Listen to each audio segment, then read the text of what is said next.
may have to raise your voice, John.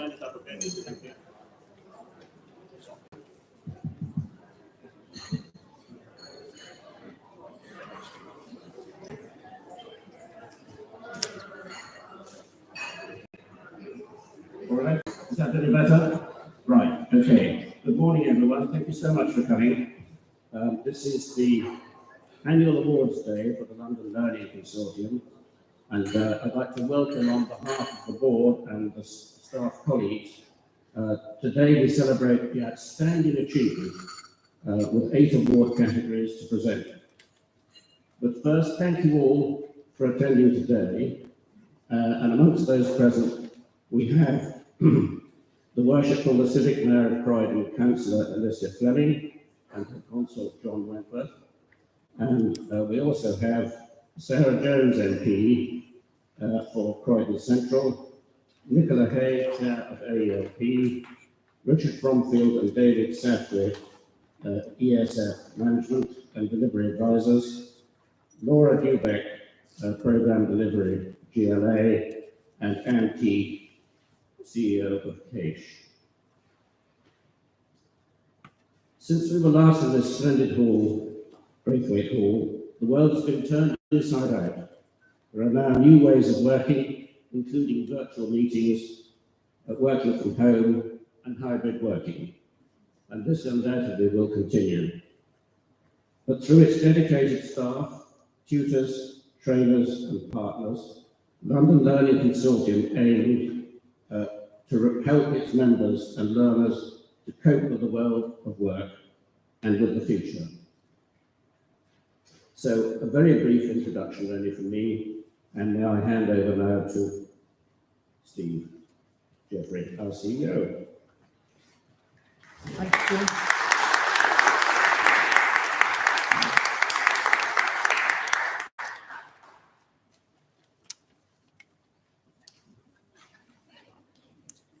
I have other exhibits as well. Anyway, welcome everybody, and it's now time for my very short speech. Thanks. Right. Enough of this silliness. Right, so following on from John, welcome, and it's really nice to be back in Hogwarts. I love this place, and the David Lean Cinema just rounding up a bit, which is fantastic. So it's been a couple of years since our last face-to-face award ceremony. We had one online, I think, last year, which was quite surreal at times. I mean, I don't know about you, but I'm really fed up of looking at people on screens. The most, I think there's about 300, I think, that we had on once, which was during the height of the pandemic. We worked with an organisation called UCRO, we've been working with for a number of years, and they had a vaccine awareness session, and there was people from all over the place, I mean, America, Africa, everywhere, all talking about the vaccine, why people were hesitant and all that. And I've never seen so many faces on the screen. It was just like so many, but it was such an inspiring event. And we supported them to do several of those, so it was really good. So today you'll hear a lot about success and achievement, and that's only right. But before we welcome those pauses of celebration, I would like us to consider other things that have made a real difference throughout the pandemic at LLC and for me. What is really important is that they reflect the character of the organisation, and these are fortitude, faith, and family. During the long period of lockdowns and remote working, LLC continued its delivery, and this required tremendous fortitude. We worked together to meet the challenges of the period and remained strong, whatever came our way. We relied on each other, helped each other, and kept ourselves focused on what we needed to do. The fruits of that work are seated all around this hall today and are being celebrated, and quite rightly so. Our work together demonstrated to me the faith that we have in the offer that we have for Londoners and in each other as a staff team. Our various adult and young people's programmes, such as adult education, community grants, traineeships and apprenticeships, enable us to do our work and our recent award of the Mayor's Health and Care Academy and funding to help develop green qualifications. And God, we do need some green qualifications. It was really hot, wasn't it? And funding to help these qualifications add to our growing offer. This thing is our family, our company of good souls that fight for every penny to enable us to do our work with the many that have been left behind and just needed that extra bit of help and support to realise their aspirations. But LLC recognises that change is one of the few constants, few permanent things, especially in skills and employment. And like all families, we grow and change over time. When I set up LLC about 17 years ago, our mission was just to win and fund funds directly to small and medium voluntary sector organisations so that they could deliver skills and employment training in their communities. This we did successfully for many years. I think at a moment of vanity, I added up, it must have been about 50 million quid that we distributed to voluntary sector organisations. So if I was to get knocked over by the Croydon tram, which is highly likely, I'll go to heaven or hell happy. However, over time, funding and political environments have changed, and LLC has adapted to change and how it works. Over the last couple of years, we have looked to recast ourselves and our role as London's only voluntary sector consortium. We recognised that in the future this was best achieved through a different structure and a new structure. So this year we have set up a new body, the London and Coastal Group. This is a new not-for-profit body that incorporates 3 organisations. DVA, who you'll hear from later, our youth services provider. London Learning Foundation, an organisation, a small charity that's dear to my heart, which is all involved about delivering community action, and LLC itself. This new group of companies is keen to see others join to enable a broader spectrum of public services to be offered within this group's umbrella. Therefore, we at LLC have a new family, and one that we hope will grow from strength to strength over the coming years. So now to end, I would like at this juncture to thank the LLC board and my senior team for their support, their challenge and hard work in helping realise this new way of working. So I thank you all.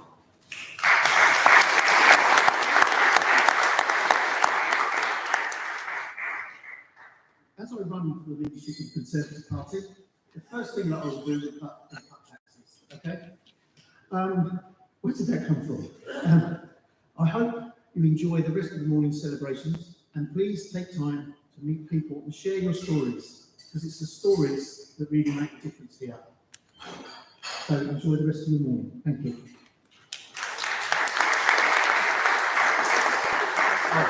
And now, there is a video.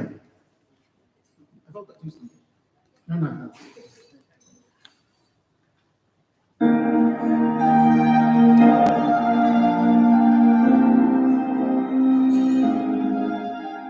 I like LLC because LLC is a community interest company, and they help to improve lives of the community. The people working here are fun, they're easy to talk to, they're good to get along with. The caliber of their staff, their knowledge was just absolutely outstanding. They give me advice, and at times they give me a better option to what I plan to do. The great thing about LLC is that they provide us with the funding to enable us to support people that are unemployed and economically inactive get into horticulture and learn something. The diversity of the organisation. I think LLC is friendly, it's a compassionate organisation. Variety of different backgrounds, heaps of different experiences, different cultures. The LLC, what I like about it most is was the people, to be fair. Everybody's so kind, so helpful. When you come into work, it doesn't really feel like work. What I like about LLC is we promote positivity for our learners and staff. What I like most about LLC is the supportive environment. It's a nice place to work. All the people here are very friendly, very helpful. They're all willing to assist. LLC has the benefit of being more sociable, with everyone being familiar with one another. What I like about LLC is that I have tutors there that are always willing to help. They're really friendly, very kind, they're really supportive. What I like about LLC is the opportunity we give to our young learners who are studying with us. Just helping me as a person and my confidence and making me believe more in myself, because before I would just doubt myself completely. It's made me change the person who I am. LLC is multicultural, friendly, and committed. I would describe LLC in a few words as being passionate, lively, and friendly. Community-based. Yes, helpful, friendly, and confidence building. Innovative, Imaginative. Supportive, helpful, kind really. I would describe LLC as an inclusive, forward-thinking, and supportive organisation. Friendly, approachable. Very positive environment. We give opportunity for everybody to be seen and be heard. Determined to succeed.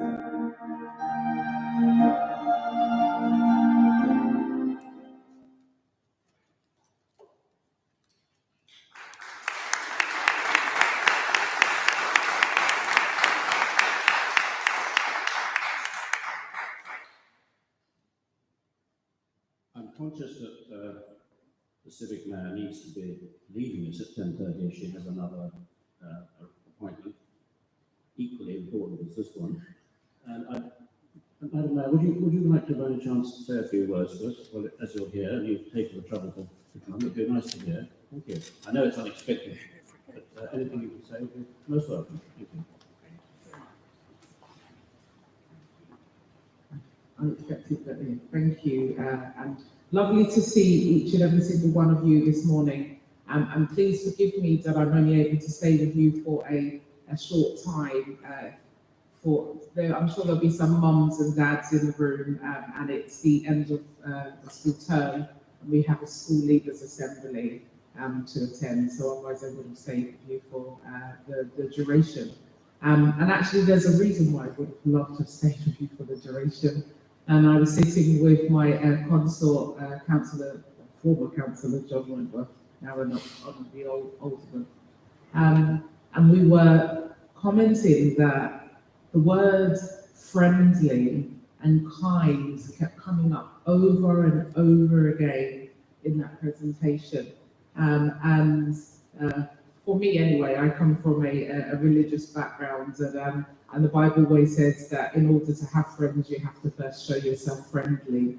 And that's really, really important, for anybody that is emerging back, whether it's into the world of work or indeed into education, that you can step into an establishment where you feel that you will be part of a family or a part of, a group of friends. And that has really run through to me, even from the very first welcome and greet, and I'm looking out the door and I can see friends and indeed family, hugging one another and greeting each other.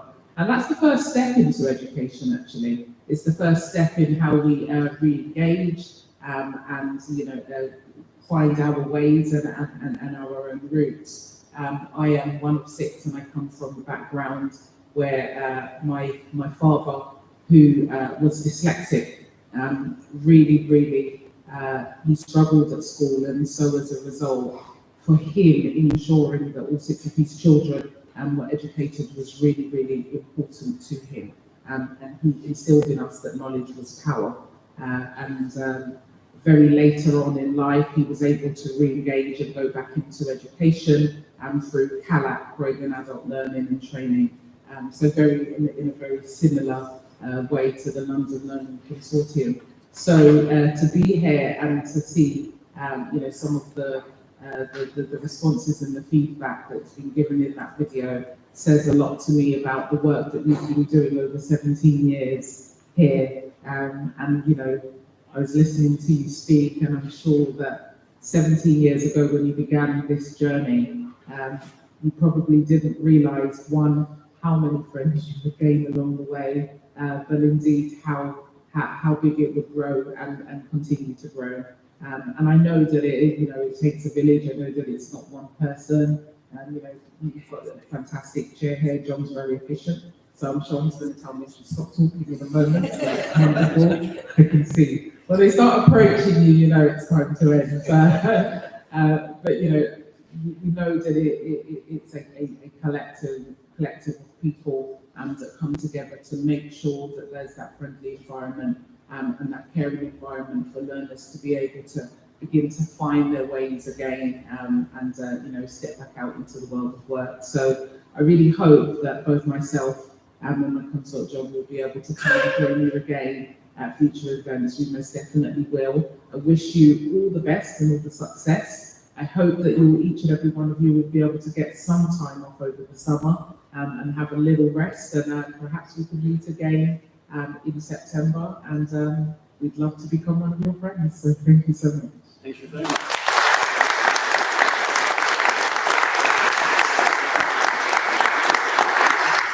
Give us, as you said, that we're going to be leaving now, but we really don't want to disappoint the children. So thank you so much for coming. It's very good.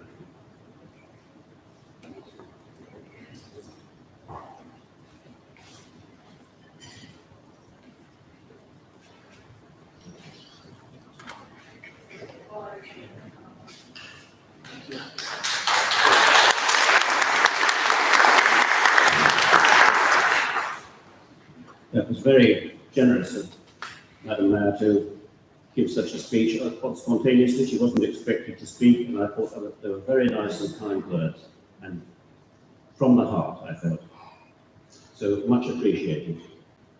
We now have a guest speaker, Rima Reid, head teacher at Hollydale Primary School, and can I invite her to come up and speak. Thank you so much.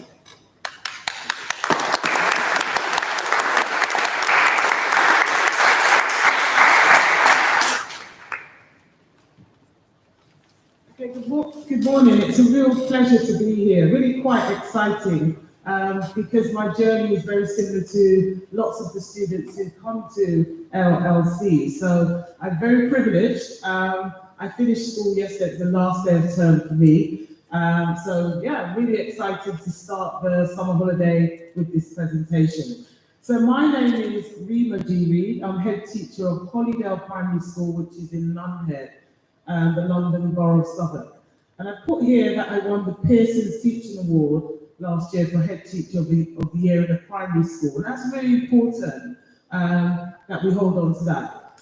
So whilst I tell you my journey into headship. And so you can find me on the One Show. It's a really good video, and it really does give you a sense of my school. And I really enjoyed making it. They didn't get the best side of me, but it's all good. So education is the most powerful weapon which you can use to change the world. And that was said by Nelson Mandela. And I used to hear that a lot as a child and didn't really understand what it meant. But now I have a great understanding of how education has changed my life and changes the young people's lives that are in my school. So here you can see that's me there, positivity with a smile. And that was me singing in the choir many years ago.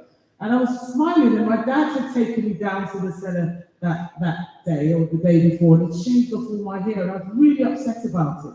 But when I finished singing in that choir festival, I was so happy. So positivity is really important, and positivity, a smile is an expensive way to improve your looks. So that's why I kept smiling during that choir festival. So I'm the mother of 4 children. I divorced when my youngest was 2 years old and a single parent. I was a support member of staff and was financially challenged to keep up with the financial demands. And I remember the storm and it was a really difficult period for me. I was very angry, very upset that I'd had these children and I was now a single parent. And then I thought to myself, you know what, if I'm going to move on with my life, I've got to forgive. So remember, when you forgive, you heal, and when you let go, you heal. So I was a teaching assistant, meal supervisor, and a youth club leader. And my why, this was me many years ago with my children, two of my children, and I was always keen for them to learn a musical instrument. So when I found this picture last night, it's not surprising that they're all very established musicians. So I found the journey doing 3 jobs with young children quite difficult. I didn't have any qualifications. And I thought to myself, this is tough, doing 3 jobs is really hard, not having the time to spend with my children. So what I did was, I decided that I'd leave my job as a teaching assistant and go to college. I didn't have any qualifications. I went to Brixton College and I did an access course. So the teaching assistant role had prepared me for working in schools. So I thought to myself, instead of being a teaching assistant, why don't you be a teacher? If you won't, I won't, who will? So that was the driving force for me, that I could be a teacher too. And I had this wonderful teacher that I worked with called Sue Bajan, who's my best friend today. And I said to her, Sue, one day, why can't I be a teacher? She said, I think you can, because you're always telling me what to do. So I decided to make that journey to Brixton College. Did the access course, which was very challenging with young children, and also challenging because I'd left school with very few qualifications. I knew I was clever, I knew I wanted to aspire, and I knew I had the potential. So those were the driving forces for me when I decided to go to college. I qualified, and with the access course was so exciting. And I think Rebecca, who's now 29, sitting there, was 2 years old at the time. And the access course gave you an entry into a university. So the university of choice was South Bank University, very strategically placed because it was 10 minutes down the road. I could put Rebecca into the creche and run to my lectures. And even whilst doing that, I still had to work and do after school clubs because financially it was still quite tough. So I did the access course, did my teacher training, and because I'd worked as a teaching assistant, I had skills. So I quickly became a leader of English, RE, PSHE, and music, which was my first love. After that, I realised that I had true potential, and that wasn't enough for me. I thought, how comes the deputy is a deputy? What did she do to get there? So what I did was continue with my professional development. That is really key. I continued to read, I continued to be curious, I continued to ask questions, and I was also looking at salary ranges as well.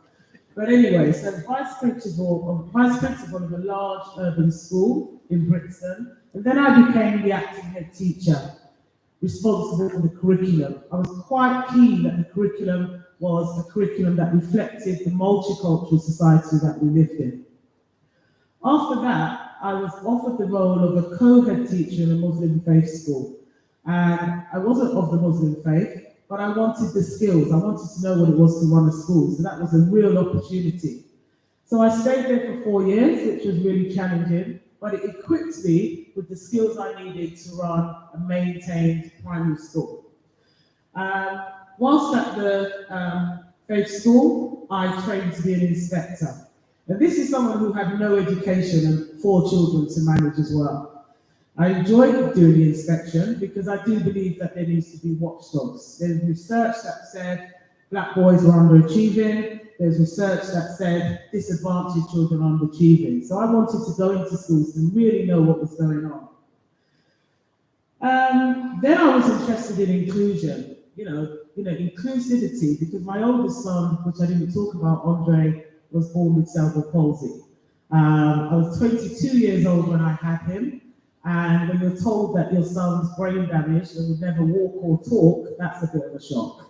So I decided to do some training as an inclusion manager, which gave me the skills of understanding inclusion and guiding my staff as to how you work in an inclusive school.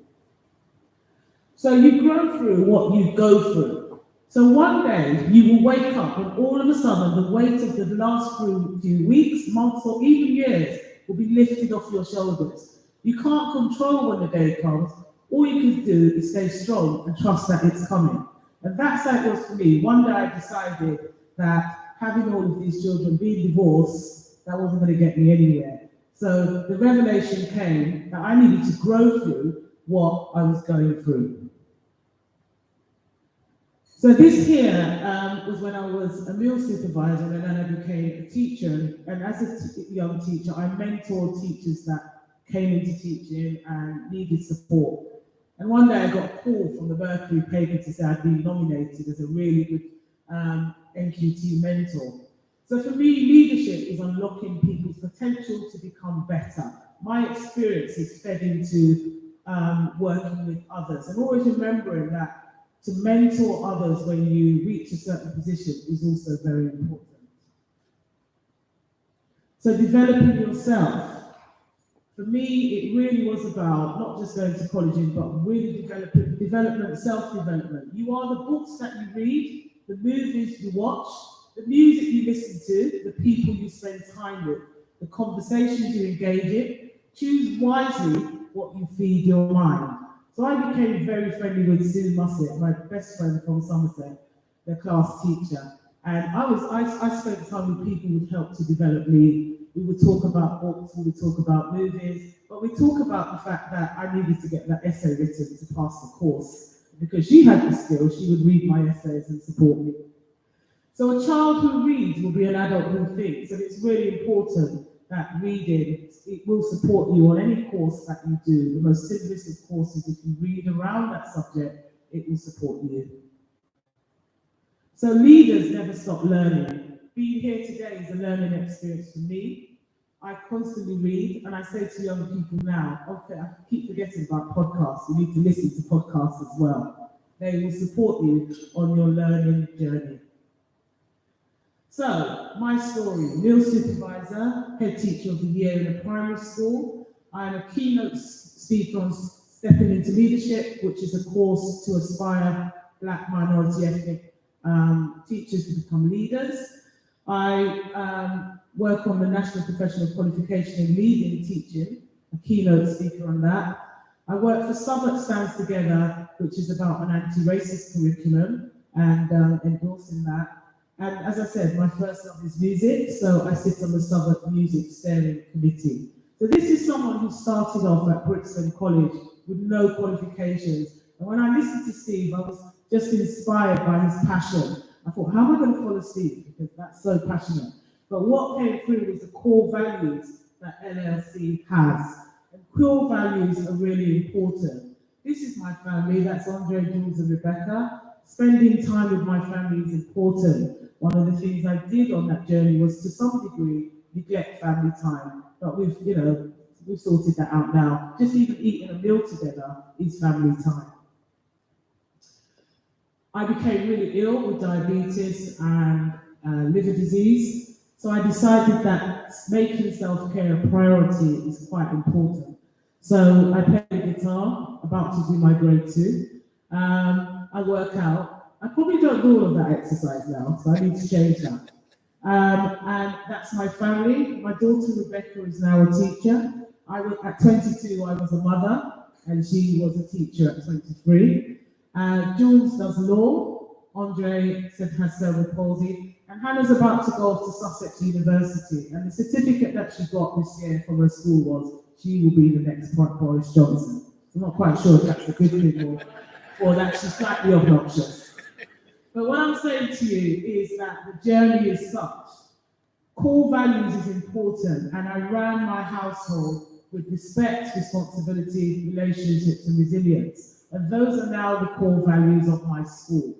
Relationships are important, respecting each other, responsibility for what you need to do, getting your homework done in my home, tidying your bedroom. Now at school, it's about bringing your PE kit, coming to school on time. Resilience, it was really tough being a mother of 4, not having that financial support, and just being able to say, I'm going to study. I actually want to be someone, and I want to go somewhere. But the key thing, what I like about LLC, listening to Steve, is about that nurturing, that kindness that comes through. That video was very inspiring for me, that, you know, these young people are talking about their tutors in such a powerful way. The job is very rewarding. This venue is fantastic, and that's what's lovely about being a keynote speaker. I go to such fantastic places. And last week I was at a lovely, the Girdlers Hall, which was amazing. And that's in the middle of writing and reading reports for my school, but I was determined to go. And I was on Twitter and I saw this wonderful write-up where somebody had written a day in the life of a head teacher, school all day, sharing the impact of literacy, and going home in the evening to write reports. That was great for me. So I did get through those reports because I thought I've got to do them now because she's written this up. But yeah, it's very rewarding, my journey. And although it is challenging, when you get to the level where I've got to, it's exciting because I can come here and people, I was walking down the street and someone said, "You were on the TV," and I said, "Yes, did you watch the video?" And they said, "Yes, that was really inspiring." So there is those rewards there, and it was very tough. Strive not to be a success, but rather to be of value. So in my school, I have, and I believe that the value that I have to my parents, and my pupils, and the whole school community is of value. So the qualities that I've gathered along the way, and I put leadership qualities, but these are qualities that we go along the journey. Self-awareness, emotional maturity, admitting when you're wrong, deep conversations, intellectual curiosity, kindness, and I'm so glad that that came through.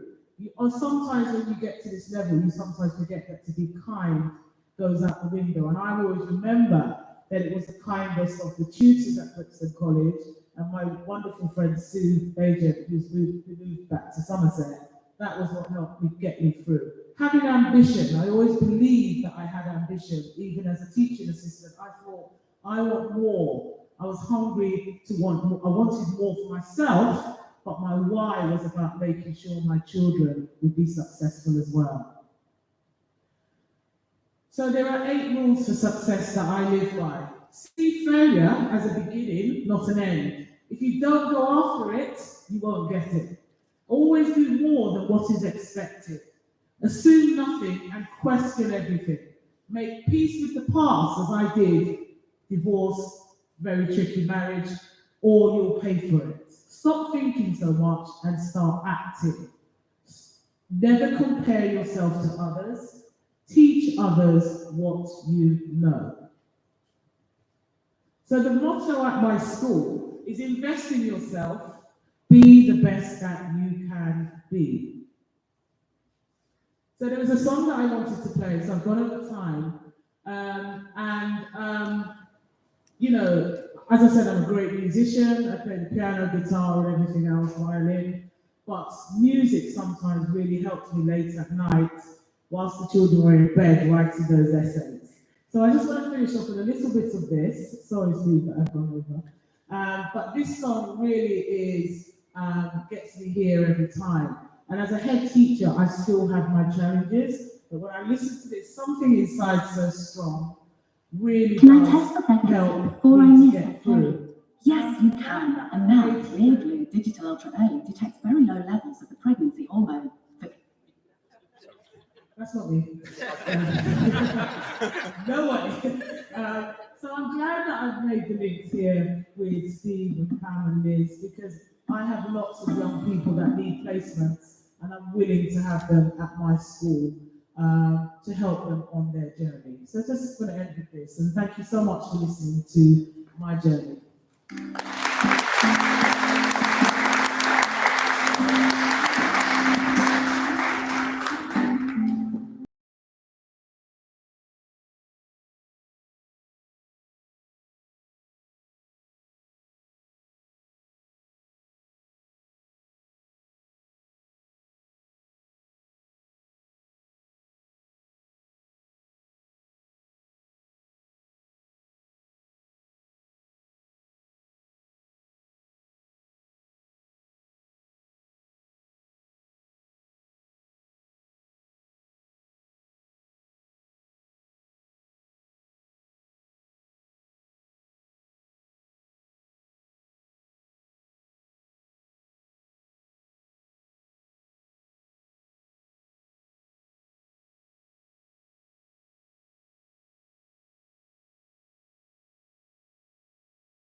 brilliant.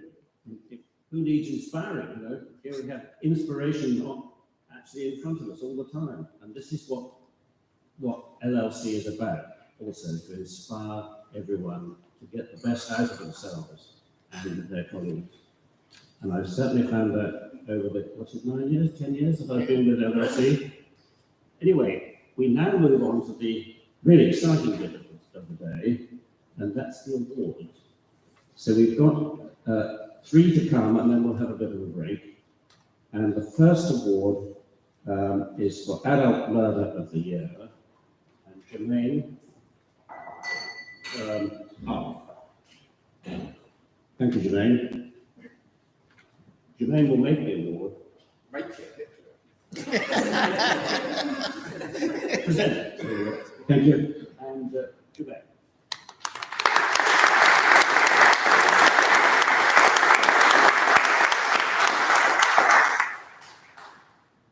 I feel a bit of pressure, I must say. Morning, everybody. Morning. So, my name is Jermaine Sterling, and I'm one of your non-exec directors sitting on the board. It's funny, when we heard the story earlier, I'm really trying to be on my best behaviour today, I must say that, right? But when I heard the story around the school leavers assembly and other various bits and pieces, I sat here realising that I'm actually missing my daughter's school leavers assembly right now as we speak. But yet here I am, committed to the cause, Stephen, right? Here I am. Anyway, so I'm here to present Adult Learner of the Year. And the reason why this is quite important, certainly for me, is because I came from a background that didn't necessarily have the potential. I didn't have the expertise around me to be able to shape really what I wanted to go. What I love about London Learning Consortium is that they provide you with a platform to be able to do that. And that's the reason why I give back in terms of sitting in a very diverse and inclusive environment, because there needs to be people who reflect and represent my community, certainly in a senior leadership position. In terms of the award itself, adult learning programs are funded by the Greater London Authority and the European Social Fund, and include the achievements of qualifications to support individuals to progress with their education, and also to gain entry into work or progress with their career. The Adult Learner of the Year award is nominated by tutors who have been working with adult learners over the last year, and is given to the adult learner who is considered to have demonstrated an outstanding commitment in completing their qualification. And this is with consistently high quality in all aspects of their work. Whilst every learner works hard to achieve their goals, some go that little bit further, and the learner receiving this award has clearly demonstrated that throughout their course. We're also going to have a short video now of a testimonial of one of those learners nominated in this category, and this will be coming from Julia Sharp.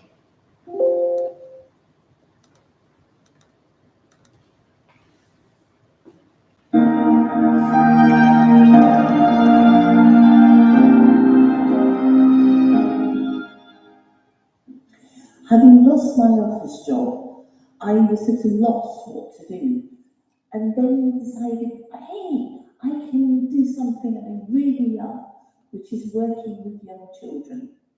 I did a lot of research through college prospectuses, decided that LLC was the college for me. They had a really good reputation. Their feedback from all the pupils and schools was really good. Also, the college is convenient for all potential students in living in South London. Croydon is easy to get to from most destinations, offered me exactly what I needed. A good combination of theory with also practical advice and support to enable me to go out and get a job that I loved.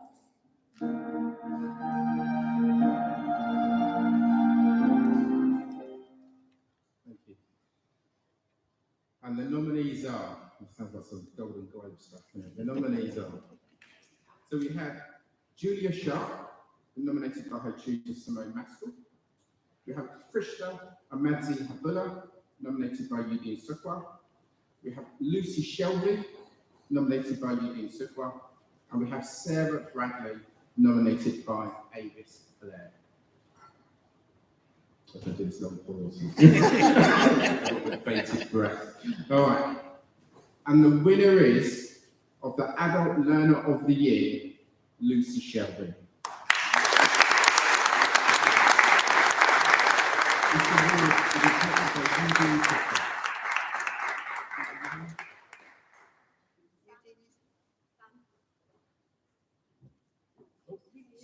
You do? Come down, round of applause for you.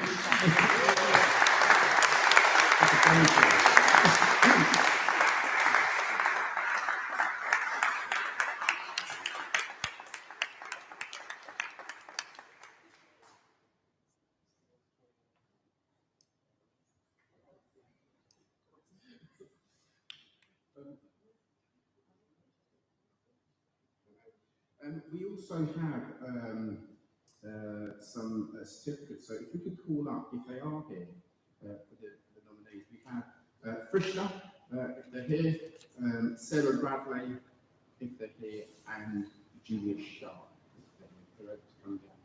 Are they here at all?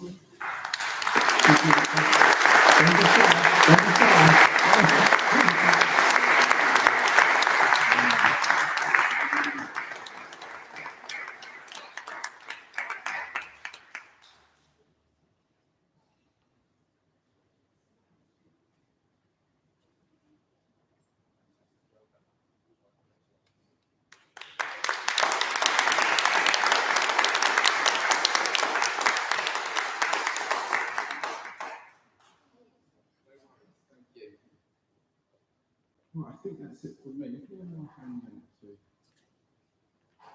John. Here we go. Thank you. Thank you.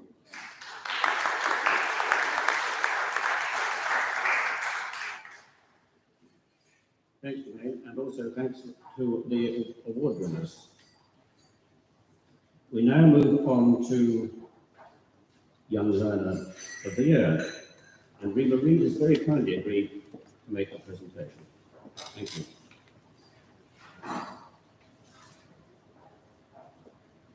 How exciting, Young Learner of the Year. This is such a good start to my summer holiday, seriously. But anyway, Young Learner of the Year, traineeships are funded by the Department for Education, formerly known as Education and Skills Funding Agency, and include the achievement of vocational qualifications, English and Maths, employability, and a work placement. The award for Young Learner of the Year is nominated by tutors who have been working with traineeship learners over the last year, and is given to the learner who is considered to have demonstrated an outstanding commitment in completing their programme with consistently high quality in all aspects of their work. Completing a work placement while studying takes hard work and commitment, and this trainee has proved that they have what it takes to be an excellent employee for the future.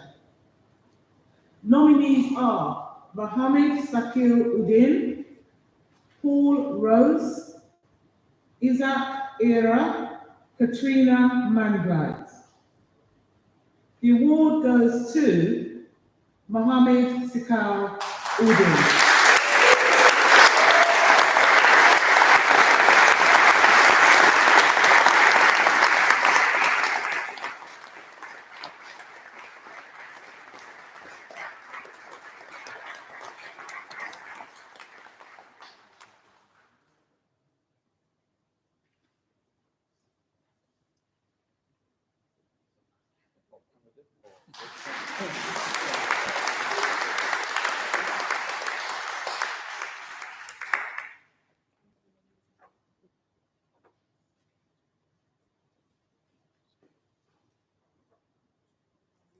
So the nominees were Paul Rose,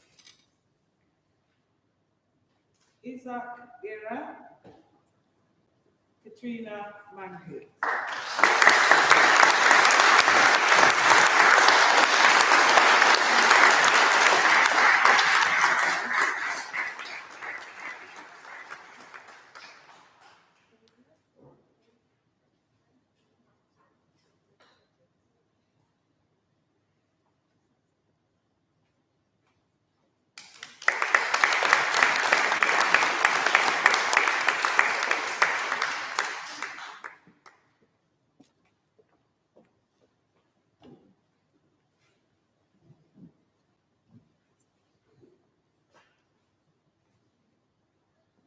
We now move on to Apprentice of the Year. It says John Hall. Well, I'm not an Apprentice of the Year, but I'm here to give the award to those who are. So, let me get my notes. Apprenticeships are funded by the Department for Education, formerly known as Education and Skills Funding Agency, or through employer levy, and consist of paid jobs where the employee learns and gains valuable experiences. Alongside on-the-job training, apprentices spend at least 20% of their working hours completing classroom-based learning, which LLC leads to a nationally recognised qualification.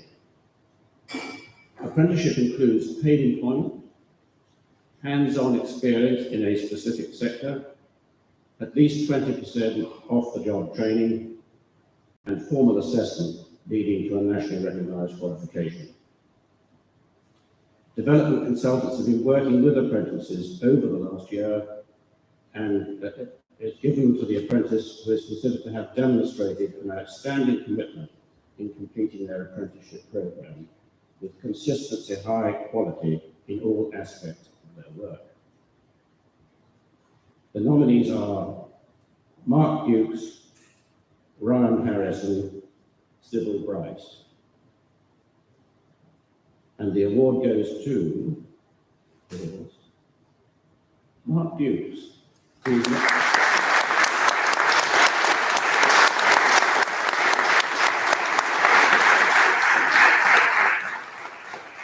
He regrettably cannot be here, and Petra Turner, who was going to be here to receive it, has gone down with COVID.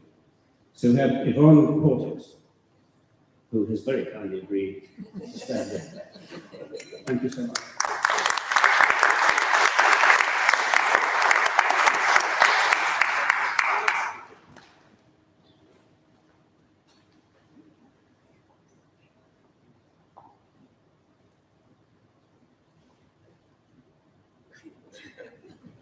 Thank you.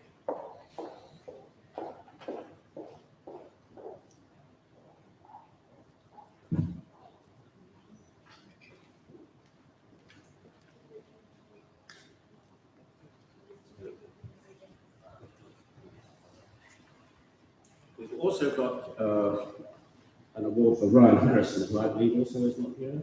And perhaps we can arrange for the certificate to be delivered. Thank you so much. Right. Now, there are some comments made by the training and development consultants. The team leader and supervisor level 3 is Mark's first formal qualification that he has completed with LLC. His enthusiasm, hard-working attitude and determination to complete can be an example to everyone. When starting his apprenticeship, Mark was put in a new position as manager for Facebook and later transferred together with his team to be employees of Swiss Post, which was a huge challenge for him and his whole team. However, Mark was still able to work hard on his apprenticeship and complete his tasks on time and to a high quality. Mark was a new manager when he started his apprenticeship, and not only that he was new to the organisation, he also started from scratch to build his team and his apprenticeship study. For a person who had never had a management position before, this was a significant challenge, but through hard work, he succeeded despite, as I stated in the previous comment, that he and his team were transferred to another organisation within 6 months of the course. Mark succeeded in both these changes and has worked brilliantly in his course too. Resilience, hard work, determination and a hunger to develop are the characteristics which make Mark outstanding.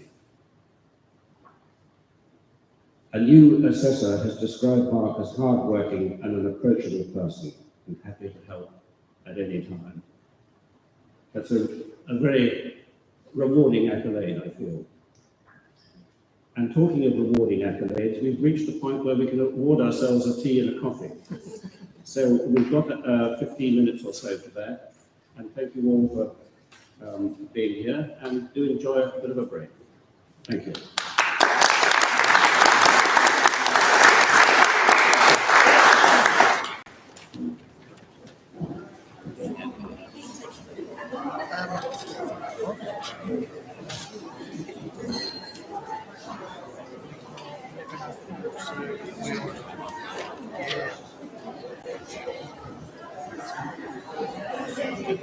It might wind up.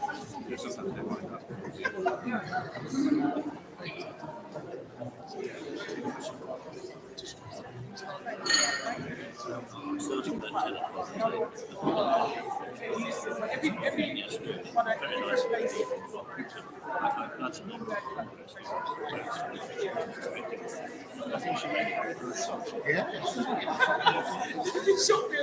It's nice to have someone.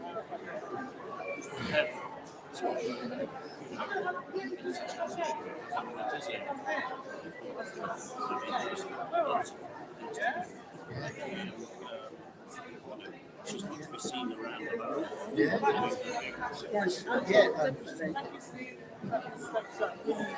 I do have please,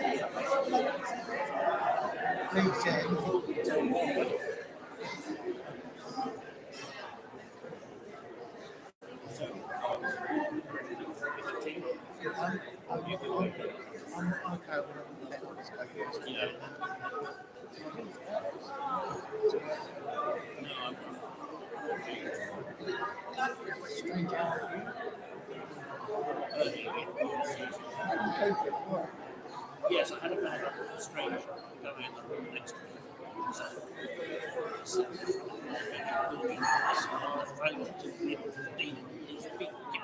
Yeah.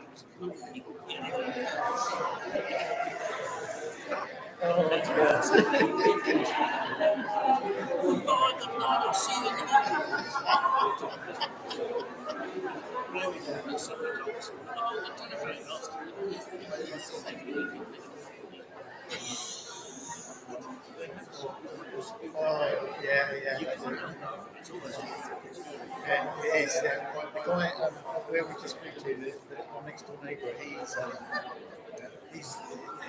African, and it's just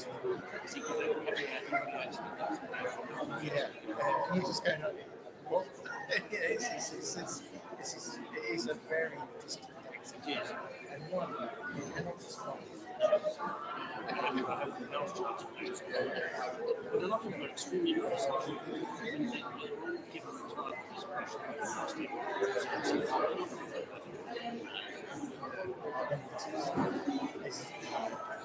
It's always those kind of things. The caricatures never really.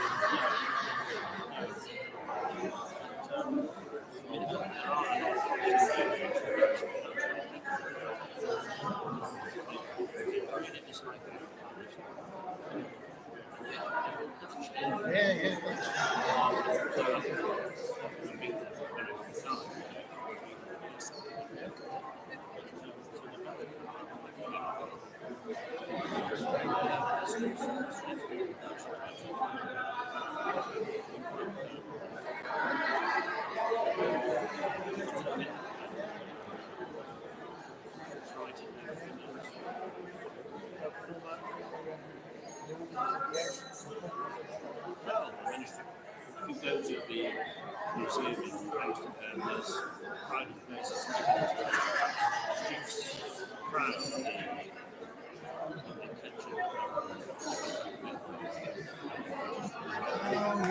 the first thing you see when you go over there is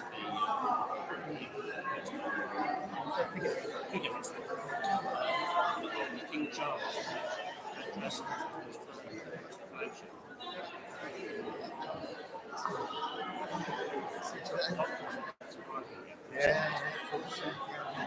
You went to them? And you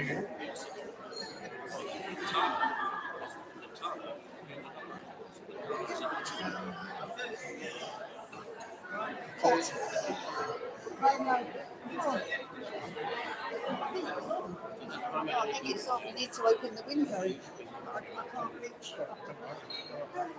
Sorry to interrupt.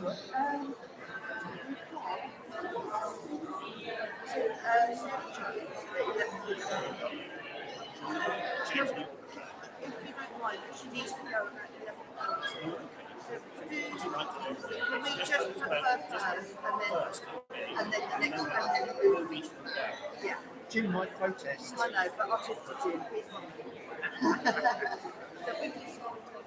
And then we do two.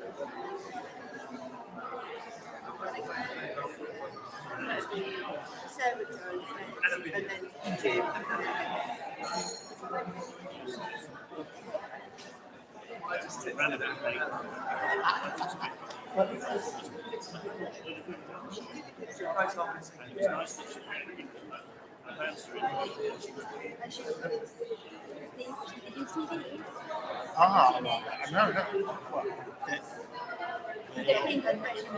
Excellent.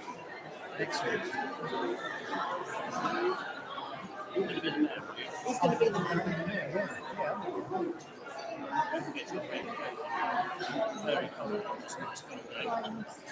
She was on the Yes, absolutely.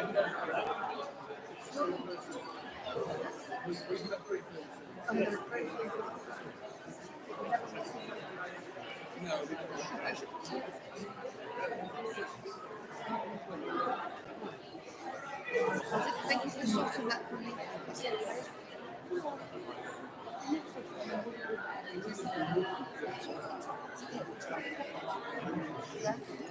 Yeah.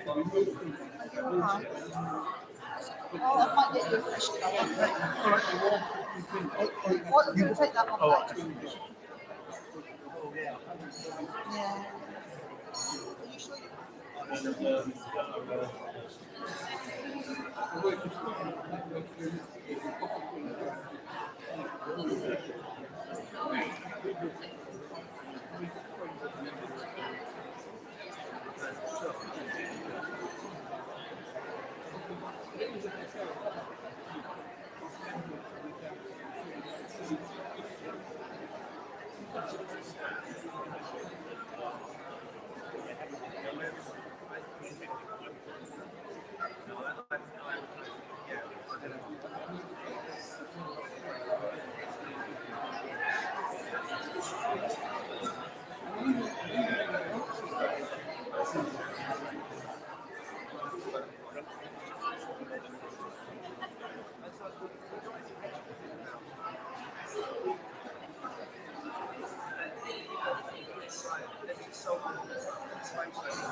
So I'm going to sit down with Diane and just go through everything again. Just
Ladies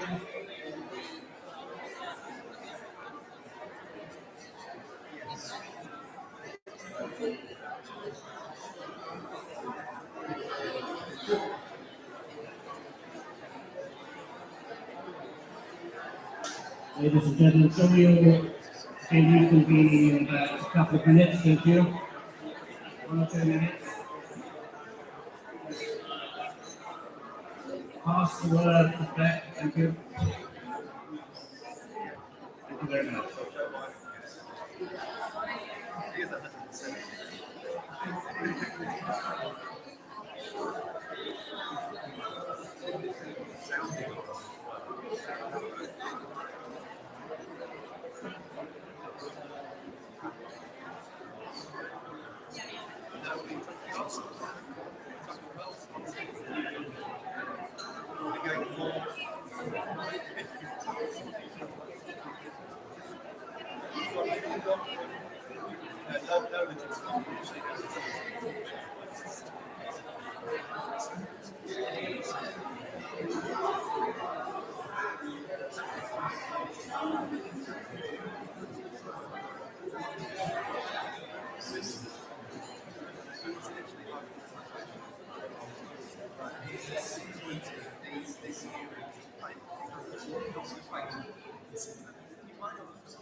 Ladies and gentlemen, can we be thinking of sitting down and continuing with the session? Thank you. Thanks, great. Cheers.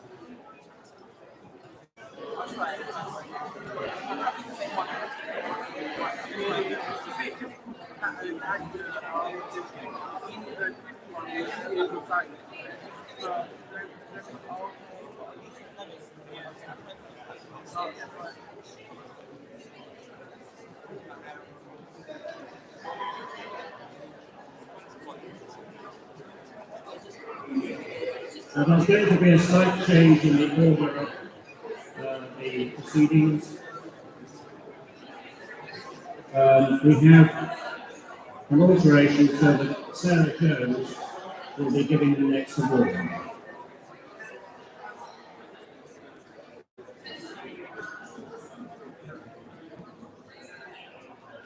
If please do retake your seats.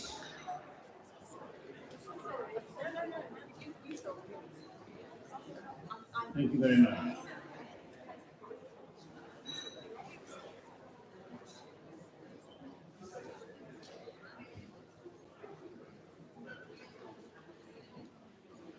Thank you, everybody. There is a slight change of order. Sarah Jones has to leave fairly shortly, but she's here very kindly to give the Team Member of the Year award. Sarah is Labour Member of Parliament, Croydon Central, so very significant award giver here.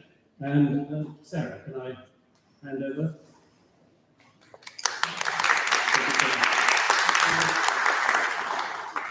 Thank you very much, everyone, and good morning. It's lovely to be here. I was fortunate to be here to hear Rima as well, who was very inspirational, and I'm sure we all took. I saw several people trying to take a picture of your 8 rules for life, and we didn't get there in time, so I don't know whether you'll share them at some point. But it was a really inspiring contribution, so it's really good to be here. I'm a Member of Parliament for Croydon Central, and I am so pleased to give the Team Member of the Year award. So this is awarded to the Member of Staff, the member of the team who's consistently providing excellent service, dedication, enthusiasm, supporting the organisation to achieve its mission and delivering outstanding role. And the winner of this award has adapted to the company well and is constantly seeking new ways to operate in the most efficient manner. They have always kept an open line of communication and are always ready to help other colleagues, even when they're from different teams. They always try to support the organisation in how to work smarter and how to use systems and technology, and they're always ready to share knowledge as a good team player. So I'm delighted to say that the winner of this award is Terry Brock.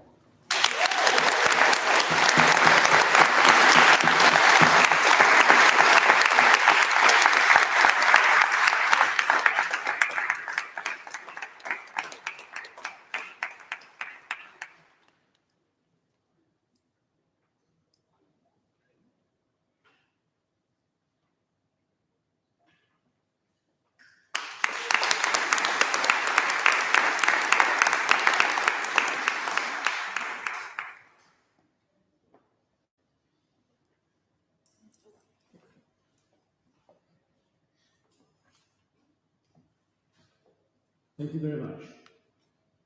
Well deserved. And thank you also for taking the time to come here and grace us with your presence. And considering all the political turmoil at the moment, there must be lots of interesting things going on in Westminster which demand your time. We now return to the agenda which we had, and I'd like to ask Jim Sharp, who is CEO of DVA, to present the changing the future of young people. Thank you.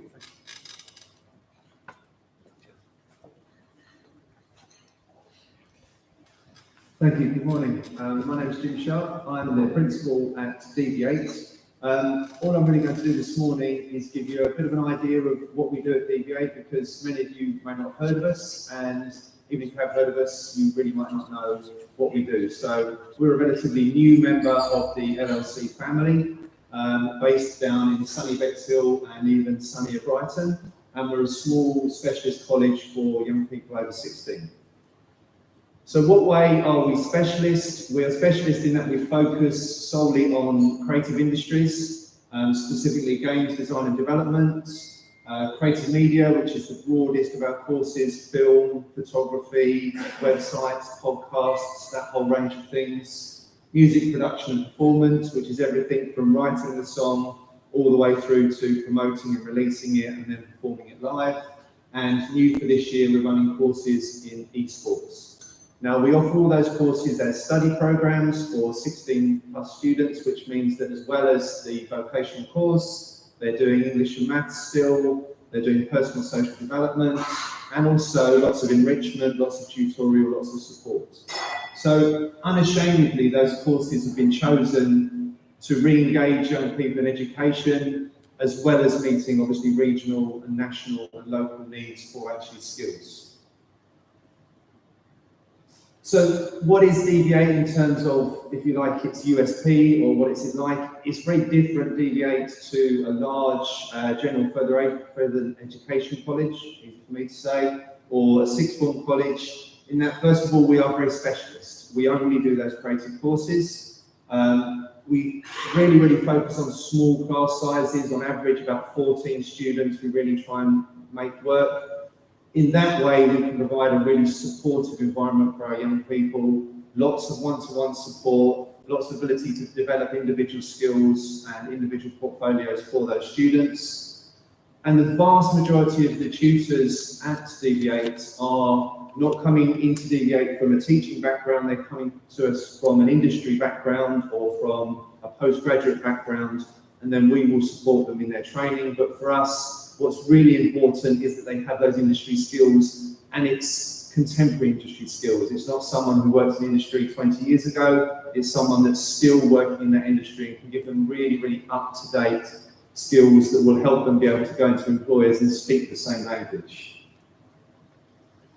What's also really crucial for us is having strong links with employers in the creative industries and broader stakeholders across the sort of Southern Belt. So what that means is that our students are constantly getting mentoring, guest talks, and really good work experience opportunities from those employers. So they're constantly in contact with the industry.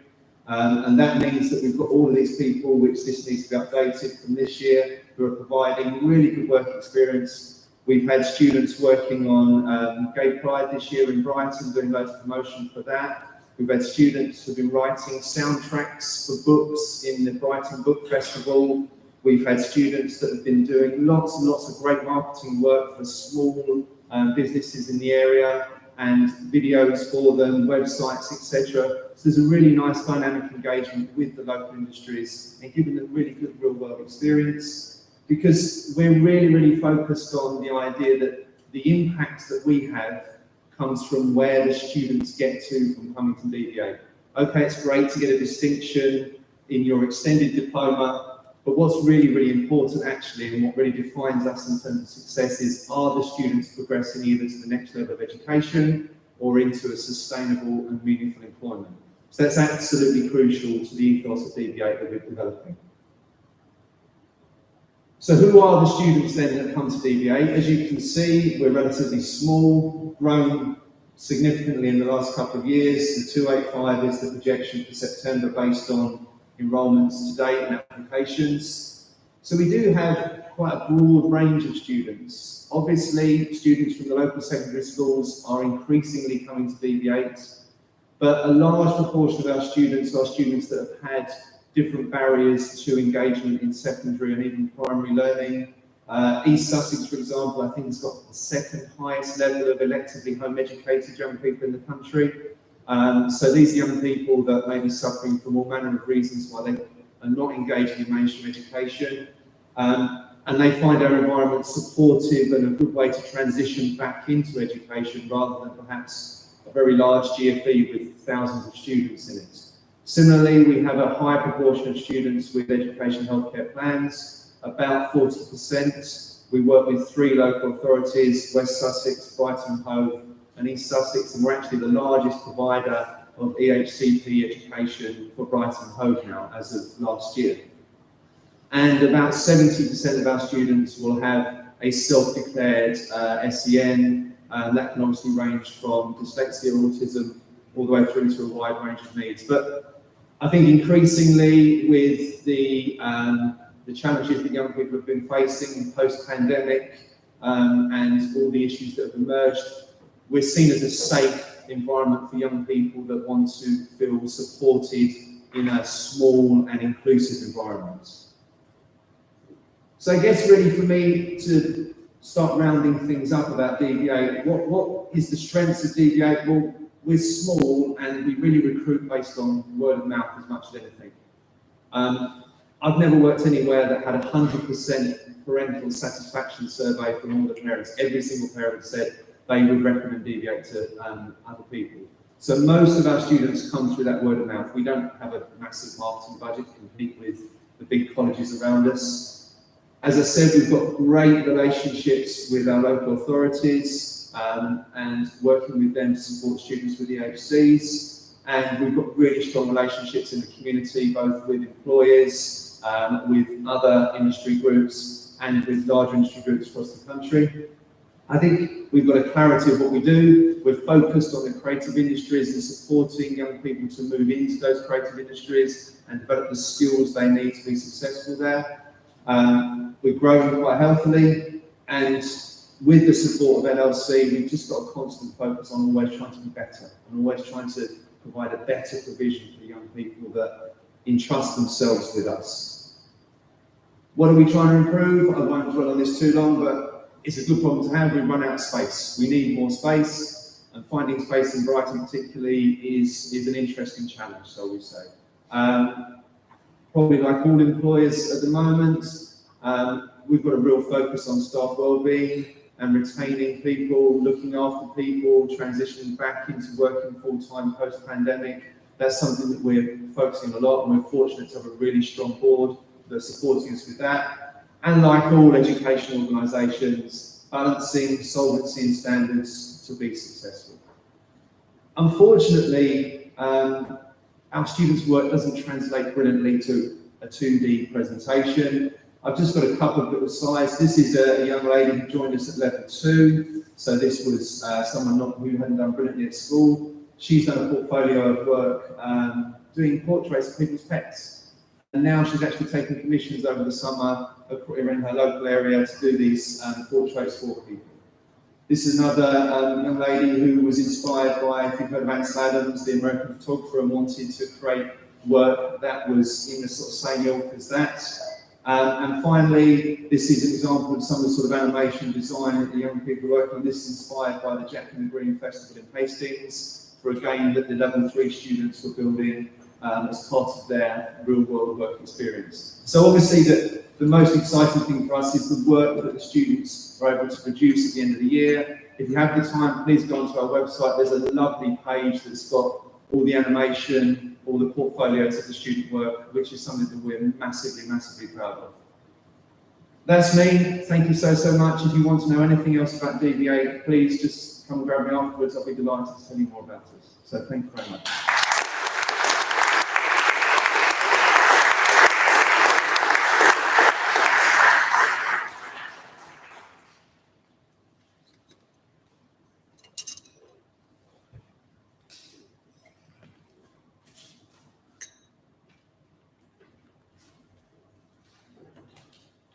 Thanks, Jim. That was very informative, and I know what a challenge Brighton and Sussex can be, and to achieve all that, I think, is absolutely remarkable. Well done to all your team. We now move on to London Learning Foundation and Heather, who will advise us on community action. And about London Learning Foundation, which is our charity.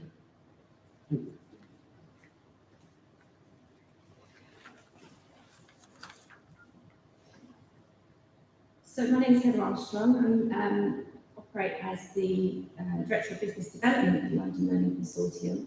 But I'm also privileged to be the Executive Director of the charity London Learning Foundation, which is a subsidiary of the London Learning Consortium, and was founded quite some time ago, really to support more of the community work that we need to do to help those that perhaps aren't quite ready for more formal qualifications or more formal education and progressing into employment, to get those first steps to be able to engage with the world of education and with work.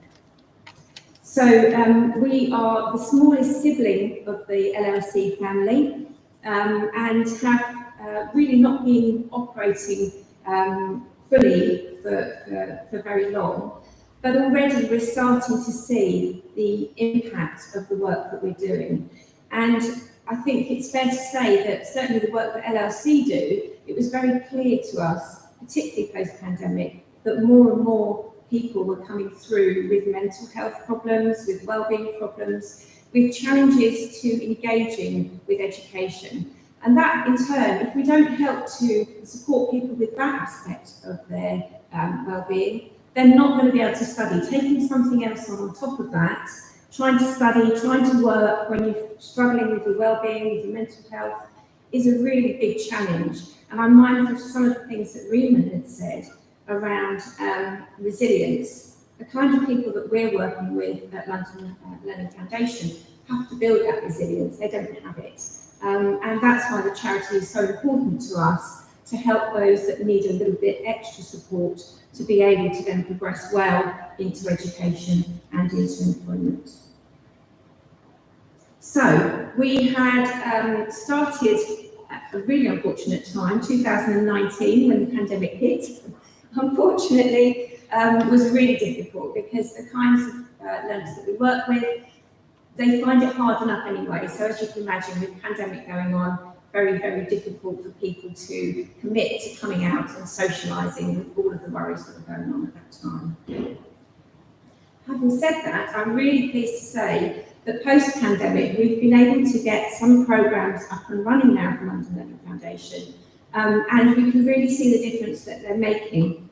Two I'd like to talk about in particular. One is our Gateway to Wellbeing programme, again formulated from the aftermath of the pandemic. It's clear people really need some help with improving their mental health, their well-being, to help them to recover and to move forward. And we've run a couple of cohorts of this now, and we've had some excellent successes. Two of the tutors are here today, and I'd like to thank them for the work they've done. They've been really inspirational, both Simone and Amanda.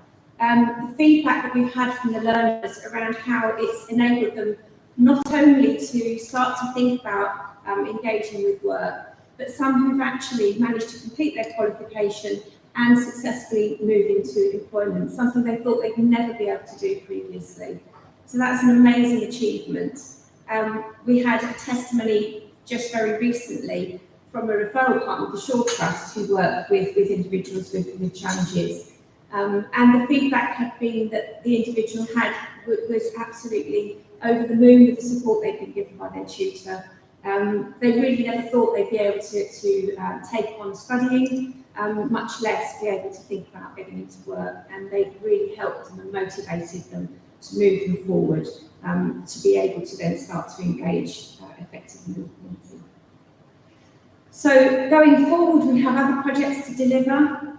We have a project to deliver for the council, which is Community Champions Project, and that will support individuals in the community to identify projects that they feel would be most beneficial within their community. So that project is starting to get up and running. But also, looking forward, we also have been working on how we can equip staff in mainstream education with the skills to tackle issues around wellbeing and mental health. Part of the work that LLF is doing now that's really important is based on the human given psychology, which is around helping people to identify what's missing and what skills they need so that they can then look to seek support to address that and be able to progress with their education. But that's not always easy for teachers to be able to deal with that. They've got lots of things to do, they're teaching, they don't always have the toolkit to be able to tackle mental health. Part of the work the London Learning Foundation is doing now is developing our Wellbeing Academy, which supports our delivery staff to improve those skills so that they can help their learners more effectively and help them to stay on their course and to be successful. So thank you for inviting me to speak today. If anyone would like to ask me more questions, I'll be around during the break.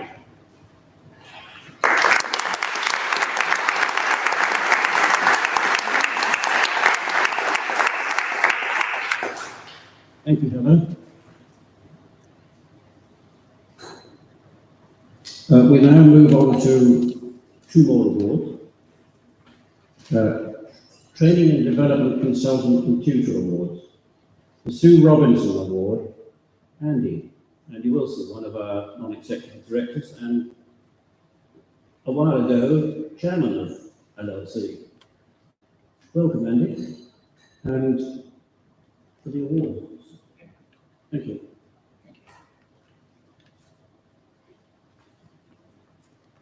It's what John didn't say is I'm the oldest non-executive director, not just in age, but the length of time I've been with the organisation. And I say that because it's relevant to this award.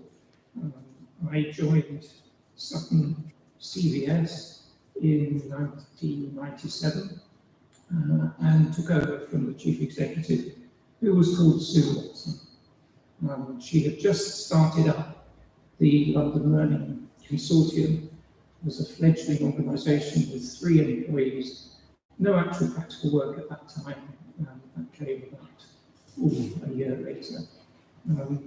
But sadly, the reason I took over from Sue was because she was very ill. She'd become very ill. And sadly, after a battle with an illness that lasted some time after that, she did in fact die. And so London Learning Consortium felt she was sufficiently integral to the setting up of this organisation to make an award in her name.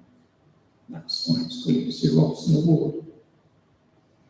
It's a community grants award, and it's nominated by London Learning Consortium staff who have been working with the European Social Fund Community Grants partners over the last year. It's given to the Community Grants partner who is considered to have delivered an outstanding service to their learners with high quality in all parts of the delivery. Community Grants provision is vital in enabling some of the community's most disadvantaged people to access threshold services to enable them to take the first steps in improving their lives. Now, I'll divert slightly from the script here to say that the London Learning Foundation is a real good example of an organisation in receipt of these grants, delivering work that is not and cannot be funded by the ESFA. That's why LLC set it up in the first place. So the provider who wins and the nominations, they've clearly and continuously demonstrated the delivery of an excellent programme as part of our ESF funded contract, delivered on behalf of the ESFA. And I think we have a video somewhere. Okay.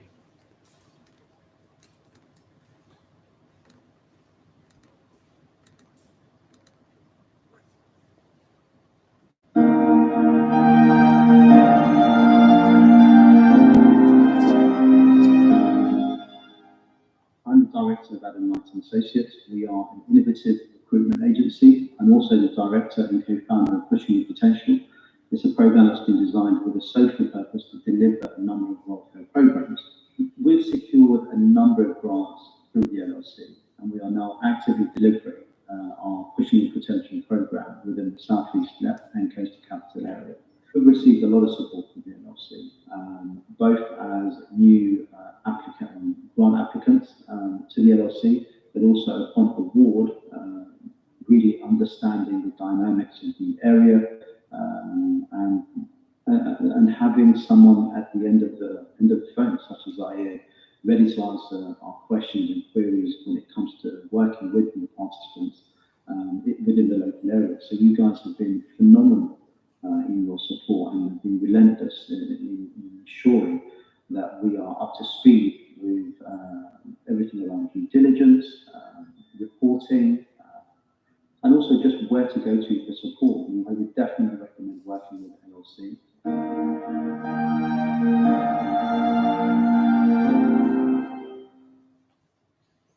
So worth just commenting that he mentioned Zaya there, and I think most organisations have an incredibly positive experience of dealing with the staff of LLC. Okay, the comments made about the winner, I'm going to read out the nominations in a minute, but the comments made about the winner was that there was complete compliance of the learners' files. Now, those of you who work in the area of accounting to the SFA will know that when subcontractors submit their returns, there's always mistakes, there's always something missing, something has to be chased up. It's part of the game. The SFA stuff is very complicated. But the winner actually had very few mistakes and was very reliable. The winner had good compliance of contractual evidence, due diligence, and final documents. They communicated extraordinarily well with the ESF Community Grants London Learning Consortium team. The outcomes, including progressions of learners, were positive and good, and they were most notably up to date and on time with payments. All this is so important. Forget the learners, just be on time with your payments. The nominees are the Grace Air Foundation, Coastal Capital, London South, Building Pathways, London South Job Plus Limited, Coastal Capital, Surrey Lifelong Learning Partnership. And the winner is the Grace Air Foundation.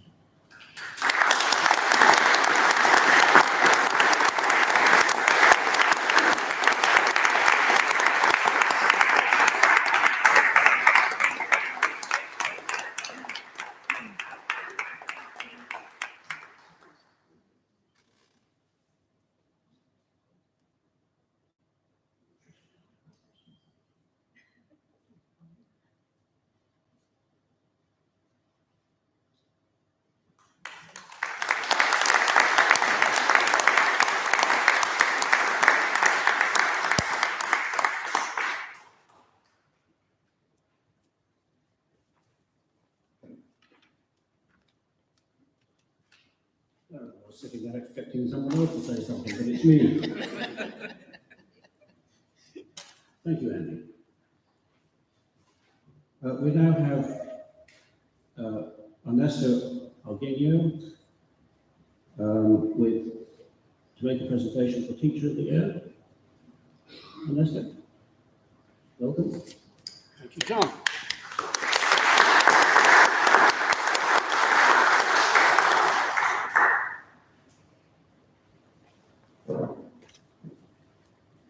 Good morning to everybody. I am a trustee of LLS, and it is a great honor to be with you today to present a very important award as ESC. As you can feel from my accent, I'm coming from another country, so please excuse me for my privilege. I'm also the younger trustee for LLS, so I'm the counterpart of Andy. We talk about service, we didn't discuss about our real age.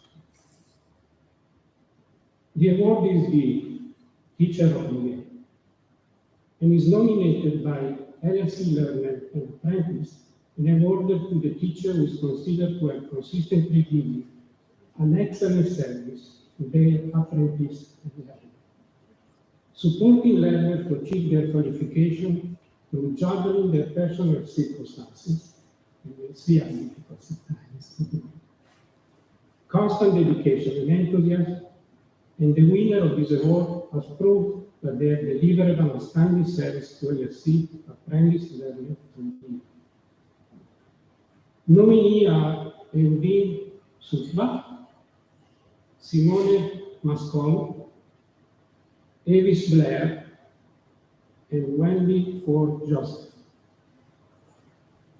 The award goes to Avis Blair.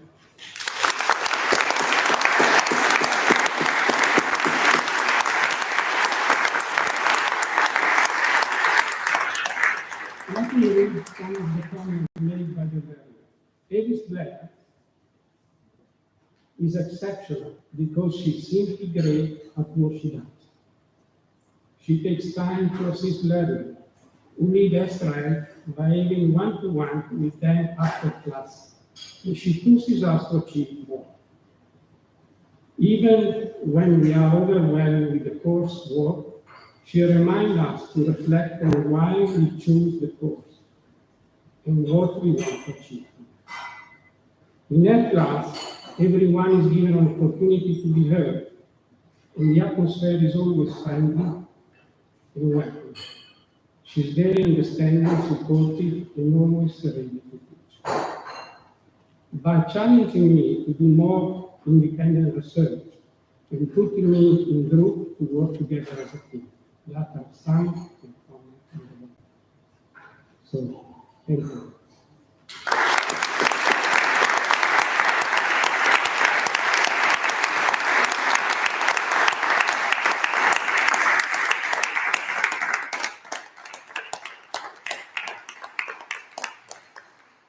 And now she comes to back to John.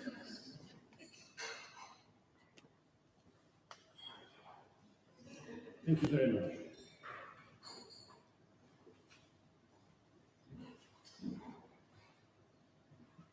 Onwards to another nomination, and Employers Partners nomination. This was going to be presented by but we now have our equally worthy Chief Executive, Steve Jeffrey.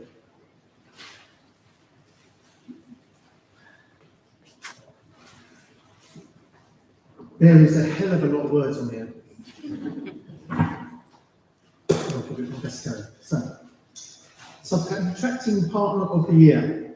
LLC work with a range of subcontracting partners to deliver services on our behalf across our Greater London Authority on a number of different contracts. And as referring back to when we started LLC many years ago, it really was to funnel funds right to the community. So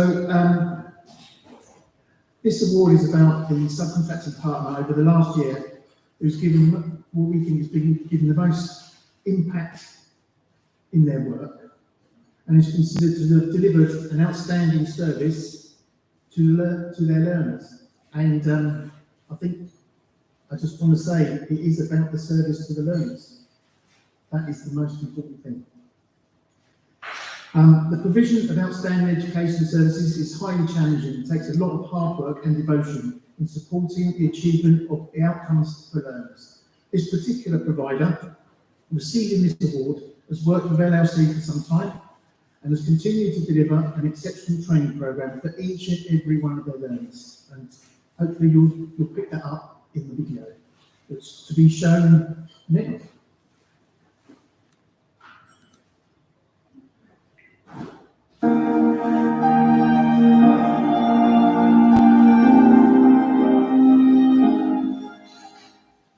Hi, my name is Debbie and I work at Organically. We're a workers' cooperative and we grow food and provide support to people in the community to do the same. We have links with LLC because they provide the funding for us to offer level 1 and level 2 city and guild horticulture courses to people that are unemployed or economically inactive. In terms of impacting our local community, the courses enable us to train people that live in Waltham Forest to do horticulture. So sometimes they get jobs in the horticulture sector, some of them work for us here. They also get the skills to grow food themselves, which enables them to live more healthily in their local community or at community gardens. So it's good to work with LLC because they're a not-for-profit funder and they too have a focus on people and communities, and that's what we do here. They enable us to run our horticulture courses for people in our community, and that's brilliant. So the great thing about LLC is that they provide us with the funding to enable us to support people that are unemployed and economically inactive get into horticulture and learn something. And that increases an individual's self-esteem and commitment to their community. And that's great to have support from LLC to do that. I think the main reason I came to learn with community is the fact that everything that I learned on the classroom also is applicable on the fields. And I think that's the most reason I've decided to learn with organically. So I started to study with organically because we are studying organically, and we are going to all the stations to planting house, to harvest party.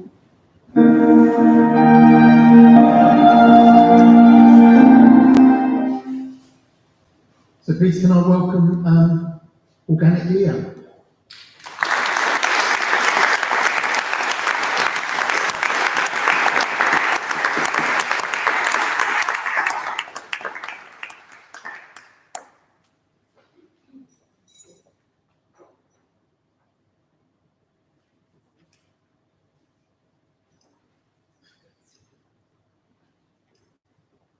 I've never been so nervous. These things in your hands. Don't drop it. Whatever you do. Well, thank you very much.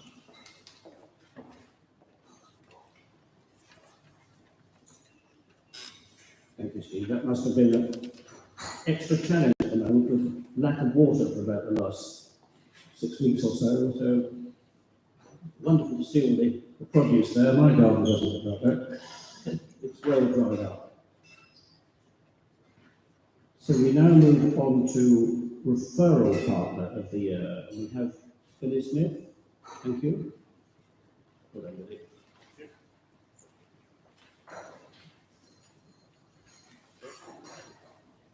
Hello. Good afternoon. Yes, good afternoon, just. It's a pleasure to be here and to present this award. My name is Billy Smith. I am one of the non-executive directors of DVA, which you heard all about just shortly ago. So I am here to present the Referral Partner of the Year Award.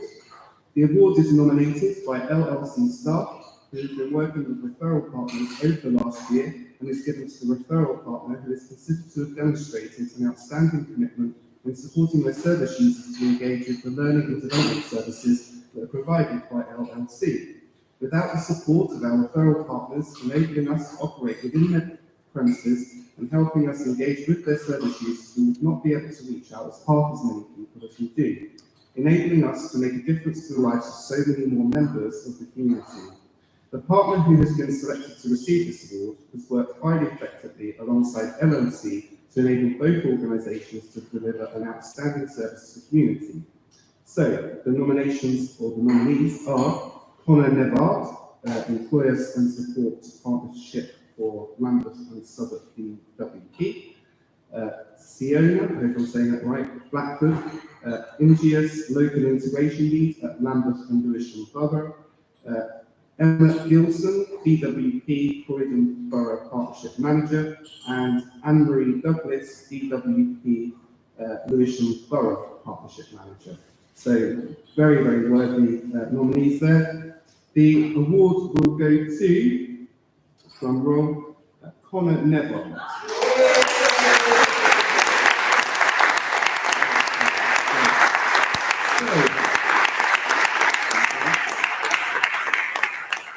Just to read the comments for this fantastic award. So all are nominated for the number of referrals they sent through to LLC and a strong relationship that they developed with the sales and recruitment team, providing fantastic communication and support for LLC to ensure that we can engage with the learners and communities that need us most and support us to benefit from our services and help them get the education and employment they need.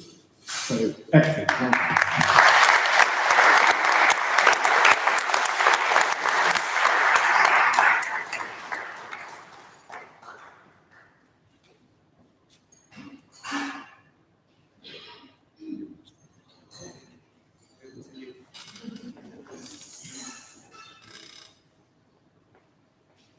Thank you very much.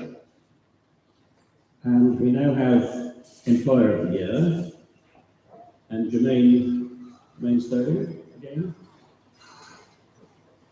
Jermaine, Nabel, well done. Thank you very much.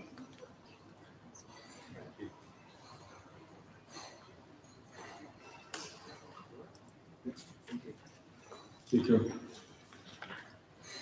you've seen me before, or I was here earlier. Anyway, Employer of the Year. All right. This award is nominated by LLC staff. They've been working with employers over the last year and is given to the employer who is considered to have demonstrated an outstanding commitment in supporting their staff to engage with learning and development. Without the support of our dedicated employers, we would not be able to deliver the outstanding learning experience that we do. The support that we have received from the winning employer has been an excellent example of how workplace learning should be done in partnership. I'm going to read the nominees, right? Yeah. And the nominees are Optimism Supported Housing, we've got Atanuke Ekandai Kahinde, we've got Go-To Games, Josh Mansell, we have Vasave Business Solutions, we have Umesh Kumar, and the winner is Optimism Supported Housing.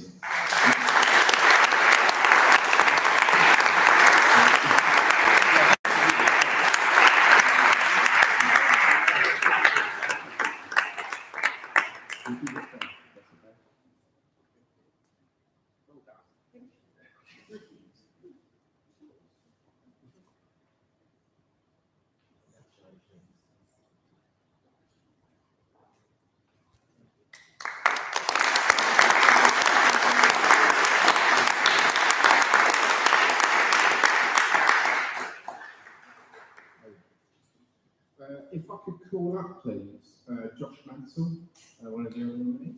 Could call up Josh, please? Come on down. And if I could call up Umesh Kumar.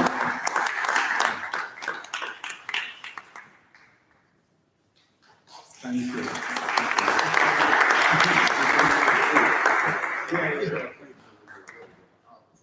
I'm so sorry.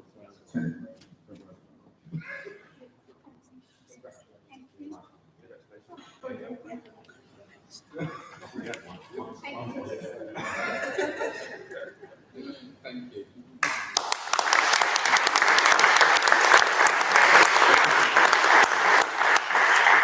Just as a final note, we actually have a short video, if we could play it, please.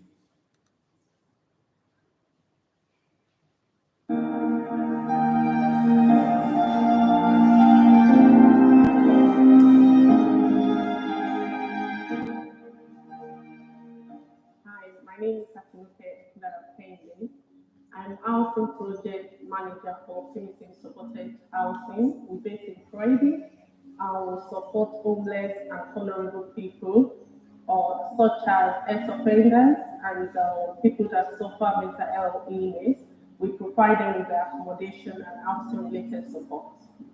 LLC has been a great support for our organization by helping us to get people to recruit for the job, and also we are able to get students that want to that on their training program. We are so proud that we are able to impact knowledge into the young ones, and at the end of their training that they come, most of them always say to us that they would like to come back and get employment, or they would like to further their career, which is a good thing for us, and at the same time for the LLC. Also, what I like best is working with LLC. I've met different people in LLC, and all of them are very proactive and very helpful. I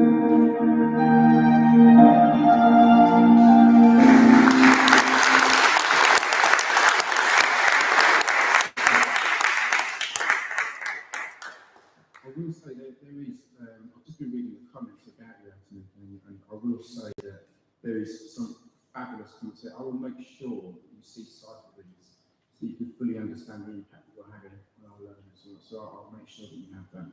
But the final one is just put simply, we thank Anthony so much for all their help, and I think that speaks volumes. All right, so thank you.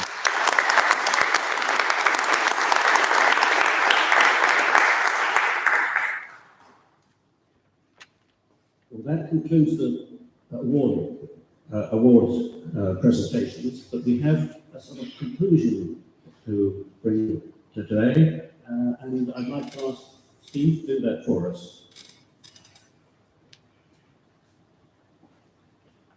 So, I've had many firsts at LLC, and one of them was my first appointment of a senior manager online via a video, which was Claire Potter. It was a couple of years ago, and I think, can't remember when we were getting out of a lockdown or into a lockdown, or I can't remember when it was, but it was a unique experience, and Claire is now moving on to conquer many highways with her legs. She's going walking for a while and doing various other things. But I'd just like to say thank you. You came to us, and it wasn't necessarily your sector, but you applied yourself and got stuck in, and it's been wonderful working with you. And I am going to miss you because she tells me off for saying yes, which is always good from a finance perspective, but also through a whole range of things, Claire has often just told me the truth, and that I've really appreciated. So we're now going to embarrass you in this big hall. Oh yes, please.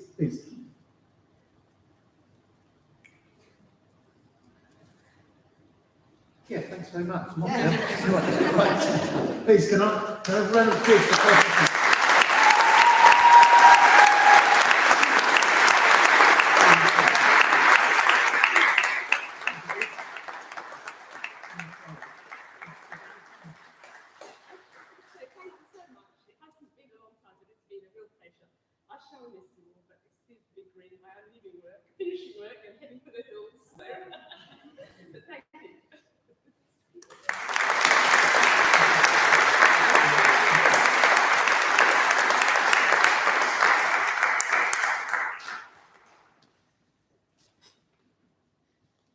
Thank you, Steve. Thank you, Claire.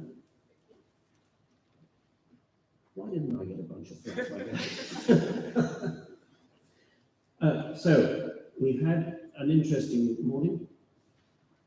We've been able to enjoy the successes of so many people in so many areas, and the enthusiasm with which people join with LLC and contribute, learn from, teach, work in partnership with, subcontract for, and various other categories, is overwhelming. It's apparent to everybody how they feel part of a team and that they can speak their mind, can join in with all the functions that we have, feel able to join other students and other learners to progress themselves collectively. And that's the important point, it's collective progression. So I'd like to bring today's proceedings to a close, if I may, and thank you all so much for coming on such a hot and sticky day. I'd like to thank Madam Mayor for her words, which were completely spontaneous. She wasn't expected to say anything, and I think did extremely well. To Rima, I'd like to say thank you. And I've written down a number of things which I thought were highly personal. To forgive is to heal. And how important is that? We've all seen people who are consumed by hatred almost, or dislike, to the point where it clouds their vision. So to forgive is indeed part of the healing process. And once you've gone through that, you can learn to work again with people that you felt almost impossible to handle. And I was taken by her drive to be a teacher from very unpropitious beginnings and to achieve it. And that is, I think, a lesson for all of us, really, that if you have sufficient purpose in life, drive, enthusiasm, wish to learn, get on with other people, be curious, I think was one of your phrases, you will succeed. It was touching, I felt, that given all the problems, that her eldest son must have been needing such support, and to have a mother such as Rima is really a great good fortune for him and all that she has done for him. Thank you, Rima.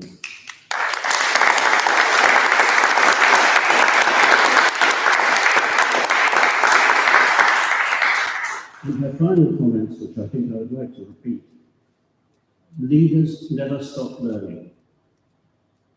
Perhaps Boris might have benefited from that. Perhaps, and the other point which she said was strive to be of value, and the value to others as well as to oneself. And Jim, I was much taken by your comments about your striving to bring good fortune and opportunities to the disadvantaged young people that you work with in Brighton. A real challenge, but one clearly you have risen to. And thank you very much for effectively doubling the number of people, I think, if I've got the figures right, that you have looked after, maybe in such a short time. Great.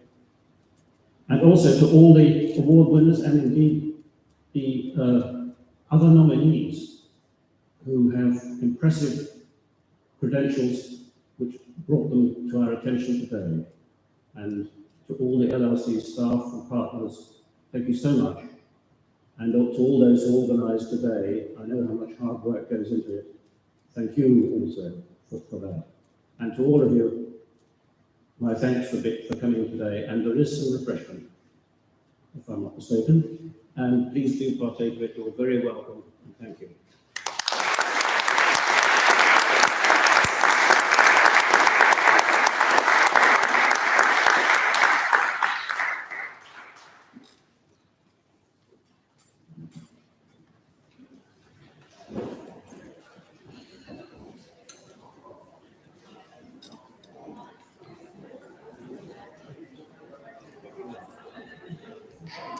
Thank you very much. We combine everything.